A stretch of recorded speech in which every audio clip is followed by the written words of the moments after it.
Well, welcome to the Mental Margarita Show. We have Bob Landon with us, founder of Landon Winery in Texas. How are you today, Bob? I am doing great. We're so excited to have you. We're also helping you celebrate a really important milestone and some exciting things in the history of Landon Winery that we're going to talk about today. And people are going to learn about your wine. They're going to learn a little bit about your story. They're going to hear some of the magic that goes into creating the best tasting wines and why Landon Winery is one of the largest and one of the most awarded wineries in Texas. So we're so honored to have you. Thank you. And Thank you for inviting me to be on the show. are you originally from Texas? Nope, I was born and raised in Kansas City, Missouri. Then we moved down here about 29 years ago. Our son was born 29 years ago. So we moved to Texas, fell in love with Texas. And my wife said that she'll never move north of Texas, north of Dallas. We're both I'm from Missouri. My wife's from Iowa. And she said it was just too cold up there. She loves Texas. We love Texas now. We would never leave. Now, before getting into the wine business, you lived the corporate life. So what was your background there before you made the change? My undergraduate was in business and accounting, and I'm also CPA and MBA, and my wife is also a CPA, and so we're heavily finance people, discounted cash flow people. Everybody needs a good accountant. And Yeah, it's true. That is very true. you need someone to be able to help you manage your money and make good choices and good decisions and keep track of it all. So, what was the pivotal moment that you decided this was the direction you two were going to go in and jump into the winemaking business? Well, do you want to go all the way back to the beginning? Sure. So it all started when I was in seventh grade, and I was 12 years old, and in Missouri, little town in Missouri, northeast Missouri, our science teacher taught us how to ferment grape juice into alcohol. And I'm pretty sure that's against the law today, but I tasted my Right. experiment and I loved it. And what's important to the Wow. story is my father's a Southern Baptist preacher, and my mother was the choir director and a school teacher. And I went home from school that day and asked if I could make wine at the house. And my dad said you can make it in the garage. And I started making wine when I was 12 years old in Missouri. I made it out of everything: jelly, grape juice, anything I could find. I'm sure it wasn't very good. Um, and then, got my undergraduate, my master's. I kept making wine, got married, and my wife let me make beer and wine at the house. And it's all in Missouri. Went ahead and got a job in the corporate world, made some money. Still loved wine. Had a great job. Got to travel around the world with my job. I got to drink some great wines. And um, when I left the corporate world, my wife and I were talking. We'd saved some money, and she said she'd already retired. She was taking care of the kids, and I said I want to start a winery. And my background is finance. That was about 20 years ago. Did a lot of research and found that most wineries don't make money, so it's a little bit of a risk. But we didn't take all of our money. We just took part of it and started a winery about 20 years ago. Yeah. So, 2005, you opened your first winery in McKinney, Texas. Yep. And is there anything special about this region or that part of Texas for that matter when it comes to wine, growing That grapes and all? is That is a great question. It's a complicated question. The reason I chose McKinney is because we live in Allen, Texas, which is right next to McKinney. McKinney's got a great historic downtown square. I would ride my bicycle up there a lot as an adult and look at the cool old buildings. And I said, one of these days, if something ever comes up, and I have a lot of rules, a lot of business rules that help us make money. And one of them is my buildings all have to face east, because in Texas, the sun, right, comes out in the afternoon. It's hitting the west, it's obviously setting in the west. And so it's hitting any buildings that face west are too hot. Nobody's going to want to sit out there and drink wine in the heat. So a building that I loved came available and I grabbed it. And that was our first location in McKinney. But it's the reason I chose McKinney. If you go back 20 years ago, McKinney wasn't what it is today. Today, McKinney is just huge. It's got a lot of people with money, and it's big tourism attraction. A lot of people go there. But based off the education I had and the training I had in the corporate world, I knew the world was heading towards McKinney, and now's the time to get in. And That's why we opened the winery there. Now you have to separate the winery from the vineyards. So your question was twofold because you talked about growing grapes and also where the winery is. So winery is what makes wine. Grapes are where vineyards where the grapes are grown. The best place to grow grapes in Texas is Texas High Plains. So that's west of here. So if you know anything about Texas, that's going to be out by Lubbock. It's out by New Mexico, up towards Colorado, really far northwest. It's we're at about 600 elevation here. As you drive west, you're heading uphill. They're at about 3,600 feet elevation. Our Amarillo vineyards are as high as 4,100 elevation. Grapes like to be high and dry. They like desert. There's nothing but desert out there. So if you think about Italy or Napa or Spain, it's dry, it's arid, and you drip irrigate. You have wells, and that's how you irrigate. So our vineyards are far from here. But where our vineyards are, there are 254 counties in the state of Texas.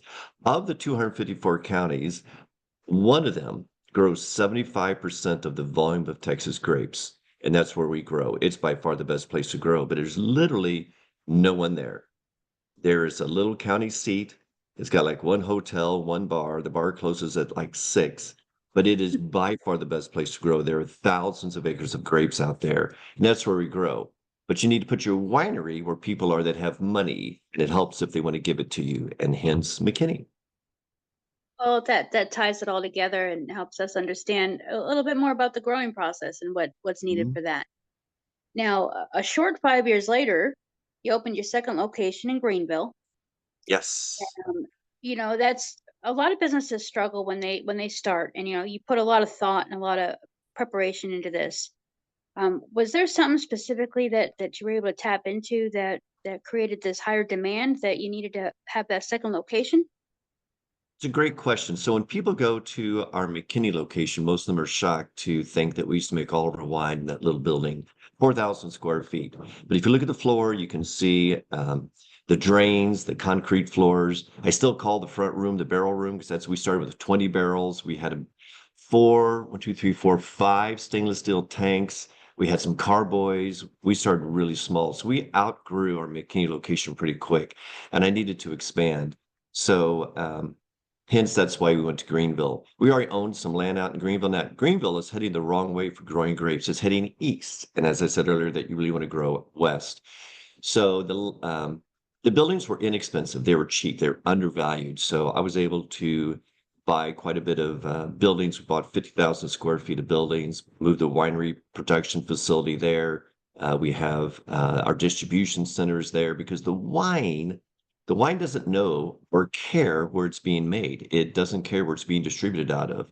And so we were able to take advantage of some lower priced properties. Now they've gone up in value, but it was really economics. We were able to keep our costs low. Since 2017, you opened four other locations.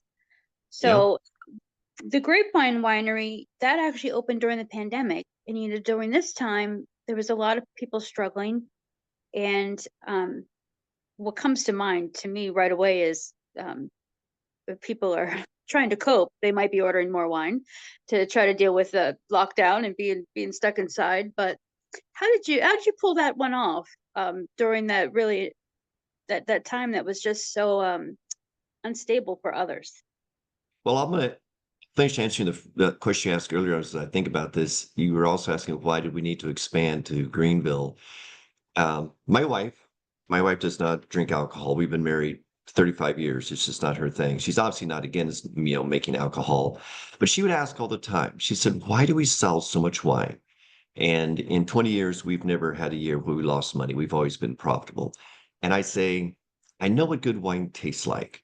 We all make mistakes as winemakers. We all make mistakes. My rule is Landon never puts it in a bottle because it'll hurt our reputation. So in theory, you should never have a bottle of Landon wine that has a flaw. You may not like the style of the wine itself will not have a flaw. I'm amazed at because I can always take those barrels that aren't up to our standards, and I can always sell them to other wineries. I'm amazed that I can always sell that to somebody that will put that in a bottle. But as a rule, we just don't do that. And I know what a Tempranillo should taste like. I know what a Cabernet Sauvignon should taste like, or a Chardonnay should taste like. And I think that's real important because I'm not making wine for me. I'm making wine for what people want to give me money for, right? So people that have money, that want to spend it, that enjoy a great Chardonnay or a Cabernet Sauvignon or a Zinfandel. I make my wines to meet those standards and their expectations. So we were able to grow, and we have grown significantly over the years. I started my strategy. You can distribute in the state of Texas. We have a 3-tier system. I can sell to a distributor who sells it to the retail liquor store and the grocery stores and restaurants. You can buy it from them, but we can also sell direct to the public. And I found that we're pretty good at managing our own winery / tasting rooms, so I can cut out the middleman. I still distribute, but we also, by opening our own tasting rooms, can sell our wine direct to the public. There's a lot of benefits to that. By doing that, I can control how my wine is presented. If you go to a grocery store or to a restaurant, I don't have any control. I can try to educate the servers at those stores, but I can't control what they say about my wine or how it's presented or the knowledge. And when I have my own tasting rooms and my own employees, I know that it'll always be presented correctly. And so that's how we were able to grow, make good wine, very good wine. We have many, many international awards. We took #1 Tempranillo in the world against Spain, against everybody. It was amazing. We were on the cover of Forbes magazine a few years ago, and that was a big deal. So I know that we make good wine.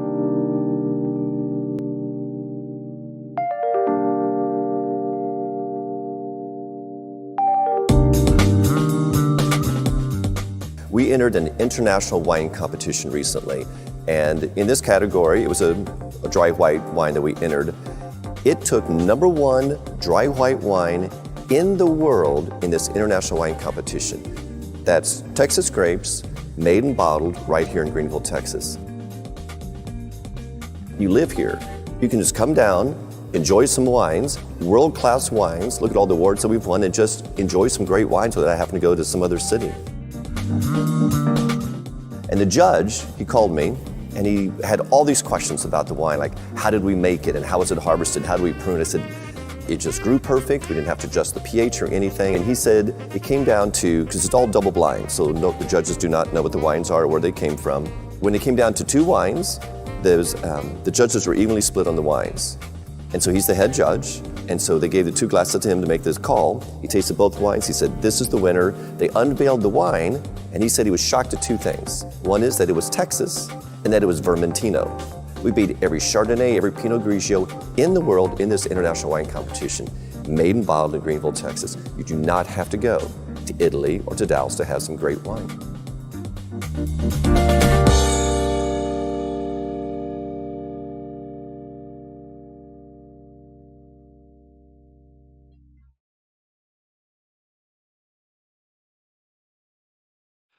COVID was, as you said, it was crazy. Do you remember the very first week when they shut everything down in the United States? What were the 2 biggest items purchased at grocery stores? It was toilet paper and alcohol, right? Right. Yeah. And our wholesale sales went up 35% the very first week. So people buying through grocery stores and things like that. It was just wild. People stocked up. And people stayed home because they couldn't go to work or they couldn't go to church or whatever, and they drank. Our sales skyrocketed. I never thought we would sell that much wine in my life. It was wild. Because we took the approach of we'll meet you wherever you are, no matter what it took, we would ship it to you. It didn't matter. We would deliver to you. We started during COVID. It was so fun. You can go back and find these on YouTube and various places. We started every week where I would get with myself, my head winemaker, my general manager, and we would lead people through tasting different wines of ours and food pairing. And we would tell you a week in advance what the wines were going to be. We would ship it to you and come by and pick them up. We were selling over $10,000 a week in wine to people just to watch us walk them through at their house, how to taste the wine, all about the grapes. They could email us questions, they could call us. It was really, we had a blast. It became quite a thing. Then after COVID stopped, then we shut that down. But our sales really took off during COVID. And it's fascinating because I used to tell my staff, I said, eventually COVID's going to end. It will go away. And most likely our sales will normalize, kind of go back to normal, because people literally had nothing to do, right? Your kids weren't out at baseball games or soccer games. Everybody was home. And People drink a lot and watch Netflix. What's your most requested? Do you have some like your top 3 or your top 4? Because it sounds like there's so many great options. But do you have like your best sellers? Yes, our number one selling wine since inception, since 2005, has always been our sweet white called Yellow Rose of Texas. It's Mm. always been number one. It's coming close to being dethroned by the Texan. So the Texan, it's great, bright bottle. It's got the Texas state seal on it. It is Cabernet Sauvignon and Sangiovese, and it's number two. Pinot Noir is always up there, second or third. Cabernet Sauvignon, all the ones that you would expect to be high. But it's still number one is our sweet white, which is fascinating. And I've seen some anniversary wines on there. I just saw you're in your 19th year now. Congratulations. We just Um, started our 20th year. Yep. and So that's so exciting. it's pretty wild. I was reading some statistics about different industries and how quickly people go out of business. Restaurants, everybody knows that restaurants are just a very difficult business to be in. Real estate, all these different things. And it's a great statistic that 95% of the wineries in the United States are not profitable. That's an amazing statistic. Yeah. But we've never lost money. But I run it, like I said, I run it as a real business and I know what good wine tastes like. I have several business rules. And you put your wineries where people are that have money. Make it easy on them. Because if you had to drive to our vineyard, it's 6 hours away. You're just Mm, not going to do it, right? Because right. Dallas Fort Worth has over 7 million people. Just out, Dallas Fort Worth is twice the size of the entire population of Oklahoma. So there's a lot of people That's here. that puts it Um, into perspective, certainly. yeah, yeah, yes, it does. And the purpose of our show, because our audience in Las Vegas is watching this right now, and they're learning about your wines, they're learning about the region, and we want them to come and pay a visit and enjoy all of the beautiful things, the history of Texas, the attractions, and not just that, the people, the culture, and be able to come and have a great tasting experience. And you engage with the community in a lot of different ways because also our folks and neighbors in Texas are watching this as well. So, you have regular events from music bingo to game night, to your wind down Wednesdays. So I've even seen pop-up events where there's some dining experiences also where you have opportunities for local chefs to come in and be able to present their work. People right now, especially with the economy the way it is, people are being careful with their money, right? So you've got to give them a reason to come out because they could go to a grocery store and buy wine. If they just want to drink wine inexpensively, they can do that at their house. So you have to give them a reason to come hang out at Landon Winery. So all of our locations, by law, by the way, in the state of Texas, there's no such thing as a tasting room. All of our locations have to make wine, even though majority by far of our wine is made in Greenville still. So you have to give them a reason. So when you come in, it needs to be an experience. So you can come into any of our locations, you can taste wine, you do a tasting, you can get a glass of wine, you can get bottles of wine to consume on site, you can get a charcuterie board. And then so the experience of understanding the wine, engaging with the tasting staff is all available here at our tasting rooms. But then we also have events. We'll have several winemaker dinners this week. As a matter of fact, we have a chef dinner coming up on Sunday night. And so we'll have events where you can come in and do the winemaker dinners are the best because you can try great food by a well-known local chef and we'll have paired the wines. And the chef will talk about the food, and then either myself or my winemaker will stand up and talk about why we chose the wines that are being paired with that food. So it's educational. It's not just come in and try some food and eat some wine. We will teach you why we chose the wine and how to drink the wine. And people like that, right? People are willing to pay for that education. They also want to have fun. And that's what music bingo is. At first, I wasn't sure about music bingo. It's free to play. You come in and you just get some glasses of wine with your friends and play bingo. They play music, and based off the song, you get a card and you fill it out. And it's fascinating. It is so fun. Things like that. You just make it so that people want to engage and have fun. And then they have good memories of Landon. So next time they're drinking a bottle of Landon wine, watching Netflix, they're thinking about the great time they had when they first, drank that wine. You're learning all Yes, my secrets. You're gonna have to edit out all my secrets now. we won't give away any trade secrets, I promise. So there's a wine has been the centerpiece for many, many parts, many cultures, and all over the world. If there's three words that you can think of that describe Landon Winery wines, what would they be? Oh, it's gonna sound like what everybody else says, but I would say number one is quality. And I'm gonna use the word value, which I know sometimes people think is cheap, but our wines are not inexpensive. But for the quality that you get, these are truly world-class wines.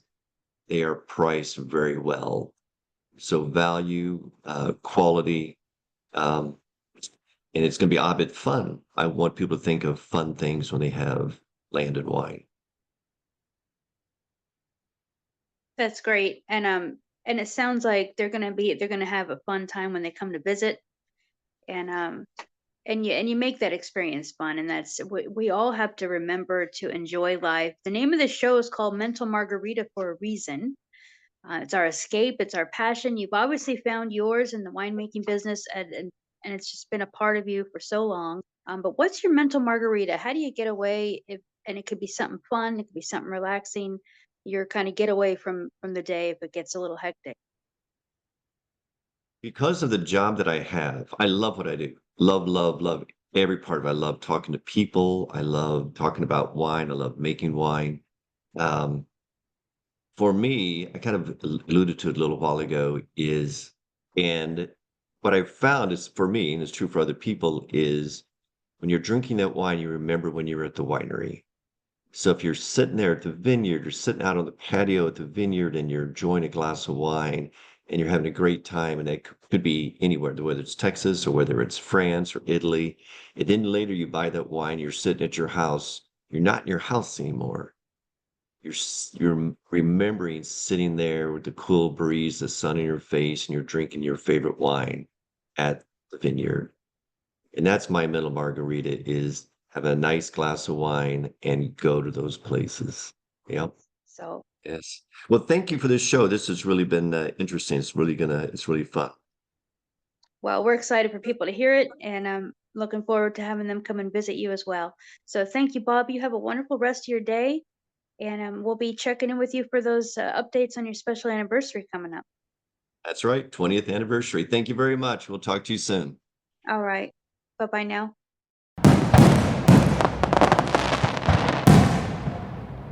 Landon Wine. Wines for all the times of your life. A highly recognized and awarded winery, Landon Winery seeks to bring you the very best wine to give your special moments that extra touch of sophistication.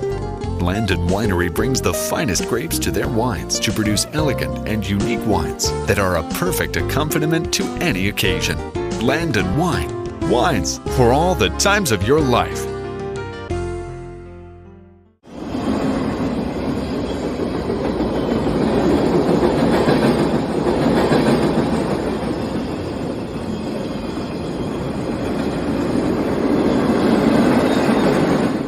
At Licensed Massage Professionals, we understand that life can get busy and finding time for self-care isn't always easy. That's why we've created tailored, unique treatments with experienced, certified, and licensed massage practitioners. Whether you're seeking relief from chronic pain, recovering from an injury, or simply looking to unwind and pamper yourself, our mobile clinical massage services are here to cater to your needs. With our mobile service, you can enjoy the soothing benefits of a clinical massage in the comfort of your own space. Book your session by visiting licensedmassagepros.com or call 972-360-8027. That's 972-360-8027. When visiting Sundance Square, be sure to visit Colección Mexicana. Owned by Miguel Martin, an award-winning photographer and papier-mâché sculptor. His artwork has been displayed in several galleries around the Dallas and Fort Worth area, and he was named Best Artist in 2023 by the Fort Worth Weekly. Ray Hernandez Pulido co-owns the popular shop Colección Mexicana, which won Best Boutique in 2023 by Fort Worth Weekly. Miguel and Ray were the first organizers of the annual Day of the Dead Festival and Katrina contest in Sundance Square, which has been a huge success since it began in 2021. Their boutique brings vibrant color and culture to the heart of Fort Worth and is living proof that dreams do come true. Colección Mexicana is located at 406 Houston Street in Fort Worth, Texas. For more information, call 214-893-4409. That's 214-893-4409. Located right in the heart of the historic Fort Worth Stockyards, the Cross-Eyed Moose is your destination for finding one-of-a-kind vintage treasures, taxidermy mounts, collectibles, and Western-themed furniture. And if you don't see what you're looking for, the friendly folks at the Cross-Eyed Moose will help you find it. Visit them at 2342 North Main Street in Fort Worth, Texas. Call 817-624-4311 for more information. That's 817-624-4311. The Pride and Egos line of athletic wear is a brand that tells a story about people representing individuality, diversity, equality. Everybody's got our own story. What's your story?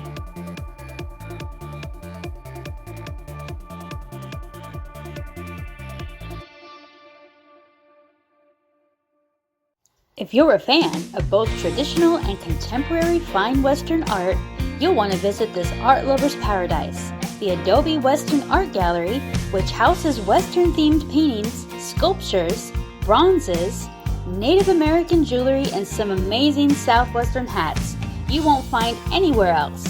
Located in the heart of the historic Fort Worth Stockyards at 2400 North Main Street, Fort Worth, Texas. For more information, call 817-624-4242. That's 817-624-4242.